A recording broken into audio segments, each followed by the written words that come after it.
RTI Live News. Ask for right. RTI news కి స్వాగతం. YouTube ఛానళ్లను విమర్శించి ముఖ్యమంత్రి మాట్లాడడం సరైంది కాదు. యూట్యూబ్ ఛానళ్లను విమర్శించి ముఖ్యమంత్రి మాట్లాడడం సరైంది కాదని సిపిఎం ఏరియా కార్యదర్శి రమేష్ అన్నారు. గల్లీ నుండి ఢిల్లీ దాకా జరిగే ప్రతి సమాచారం ప్రజలకు చేరవేసేది యూట్యూబ్ ఛానల్స్ అని గుర్తు చేశారు. నిత్యం వార్తలు సేకరించి ప్రజా సమస్యల్ని ప్రభుత్వ దృష్టికి తీసుకెళ్లే యూట్యూబ్ ఛానల్ వారికి వాడు వీడు అని సంబోధించడం సరైంది కాదు అన్నారు. వెంటనే సీఎం యూట్యూబ్ ఛానల్ వారికి క్షమాపణ చెప్పాలని డిమాండ్ చేశారు. తెలంగాణ రాష్ట్ర ముఖ్యమంత్రి రేవంత్ రెడ్డి గారు ప్రసంగం చేసే క్రమంలో సభలో యూట్యూబ్ ఛానల్ మీద మాట్లాడడం జరిగింది. ఎవడు పడితే వాడు యూట్యూబ్ ఛానల్ పెట్టుకొని నేను మీడియా అని చెప్పుకుంటూ ఈరోజు పెత్తనం చేస్తున్నారని చెప్పేసి మాట్లాడడం జరిగింది. మేము చెప్పేది ఏంటంటే ఈరోజు స్థానికంగా ఉన్నటువంటి సమస్యల మీద వ్యక్తిగతంగా ఈరోజు ఏదైనా జరిగిన యూట్యూబ్ ఛానల్ ద్వారా ఈరోజు బయటికి వస్తున్నటువంటి పరిస్థితి ఉంది. సమాచారం ముందస్తుగా వచ్చేది యూట్యూబ్ ఛానల్తోనే అని చెప్పేసి మేము చెప్తా ఉన్నాం. ఈరోజు ప్రభుత్వం ఏర్పడడానికి కూడా కీలకమైనటువంటి అంశం ఈరోజు యూట్యూబ్ ఛానల్ అనేటువంటిది కూడా గుర్తుపెట్టుకోవాలి. ఎందుకంటే సోషల్ మీడియా ద్వారా ఈరోజు అనేక యూట్యూబ్ ఛానల్ వచ్చిన తర్వాత సోషల్ మీడియా ఈరోజు విపరీతంగా ఈరోజు అధికారంలోకి రావడం కోసం యూట్యూబ్ ఛానల్ ఆ రకంగా రకరకాలుగా పనిచేసినటువంటి పరిస్థితి కూడా ఉంది. దాంట్లో భాగంగా ఈరోజు స్థానిక సమస్యలు ఏవైనా ఉన్నాయంటే స్థానిక సమస్యలు ఈరోజు ప్రభుత్వం కానీ అధికారులకు కానీ ఈరోజు తెలియజేసే విధంగా ఏదైనా ఛానల్ ఉందంటే అది యూట్యూబ్ ఛానల్ మాత్రమే.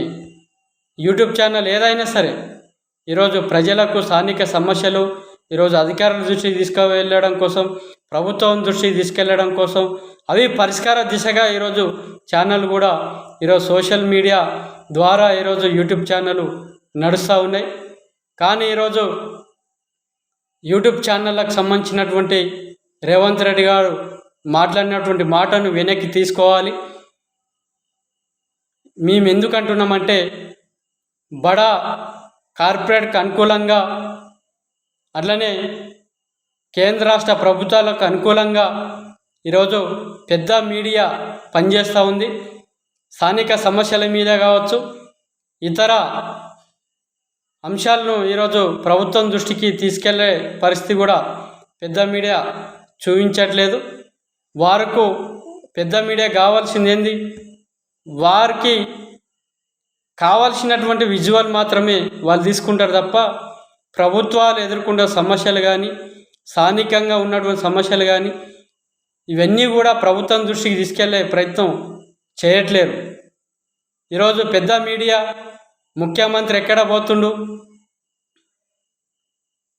మంత్రులు ఎక్కడ పోతున్నారు, ఎమ్మెల్యేలు ఎక్కడ పోతున్నారు, ఎమ్మెల్సీలు ఎక్కడ పోతున్నారు, అదేవిధంగా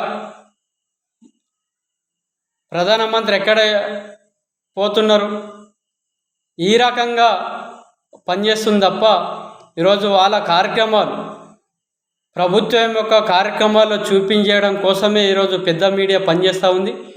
అందుకే ఈరోజు యూట్యూబ్ ఛానళ్ళు సోషల్ మీడియా అనేటువంటిది వచ్చినప్పటి నుండి అనేకంగా ఈరోజు ఎవరి మీదైనా దాడులు జరిగినా ఏ కాలనీలో దొంగతనం అయినా లేదు ఏదైనా సమస్య వచ్చినా అది ఈరోజు వెంటనే మొత్తం ప్రపంచం మొత్తం కూడా ఈరోజు తెలుసుకునే పరిస్థితిలో ఉందంటే అది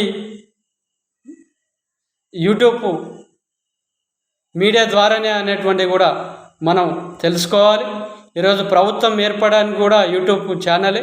కాబట్టి ఇప్పటికైనా రేవంత్ రెడ్డి గారు మాట్లాడిన మాటలు ఈరోజు యూట్యూబ్ ఛానల్ మీద అయితే మాట్లాడారు వాటిని ఆ మాటలను వెనక్కి తీసుకోవాలి.